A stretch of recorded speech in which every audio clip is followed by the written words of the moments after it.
I'm actually really excited to finally surface the work that we've been doing and how we can support our members doing the protein characterization work. And I don't have to tell you that protein characterization plays a very critical role in the discovery, development, and manufacture of products that are produced relying on complex biological systems, where the inherent variability of the systems makes a thorough characterization and monitoring of the product a necessity from development well down to production. So while there are multiple methodologies to approach it, a common refrain that we hear from our members is that invariably becomes a time-consuming and labor-intense task, even for highly qualified analysts. So we set out to build a solution that can help ease this pain and recuperate this time. The first two approaches that we tackled are peptide mapping for the characterization of protein primary structures and PTMs, and high throughput attribute monitoring, to accurately quantify product quality attributes in large batches. So first, let's talk about peptide mapping. And in reference to the core parts of our service today, I'll touch on how we can enter the data so it is an easy and simple upload and processing step, how to access the quality of your experiment and navigate through the identifications with interactive visuals, and lastly, how the identified PQAs build the foundation of the product knowledge and feeds into multiple attribute monitoring. Now, first, this isn't too different from discovery. What you see here is where you can create a new experiment and define the key parameters for your search. And in this space, you can build company-wide information like customized PTMs, custom ligand databases, FASTA databases, and add that you need to add to the search, and all is saved and ready to be used and reused as needed. Now, also because we're leveraging cloud infrastructure, you're not bound to a single or even a few seats on a computer, and you can have any number of experiments submitted by any number of users simultaneously, and all the results are seamlessly viewed and shared within your organization. So um, one thing that we heard from our members is that one of the big challenges is that is the large amount of mass spec data that they need to sift through, and it is really hard to navigate it all.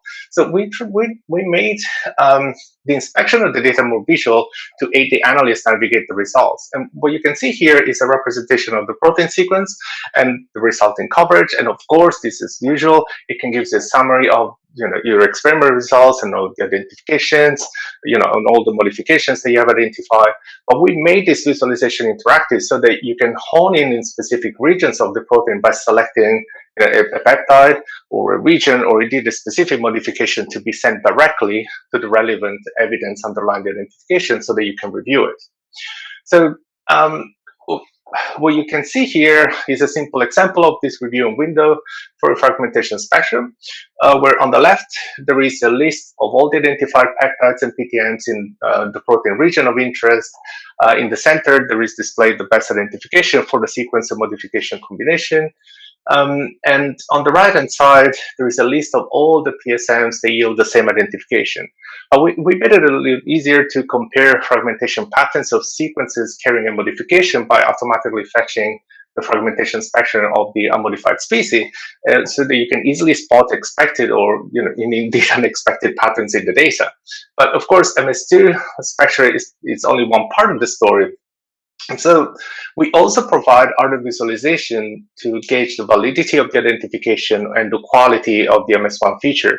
So, for example, we show you the three-dimensional plot of the MS1 feature from which the PSM originates, and the two-dimensional chromatogram view of all the isotopes that we detect, and always trying to facilitate the comparison between the modified and the unmodified from species from your peptide sequence.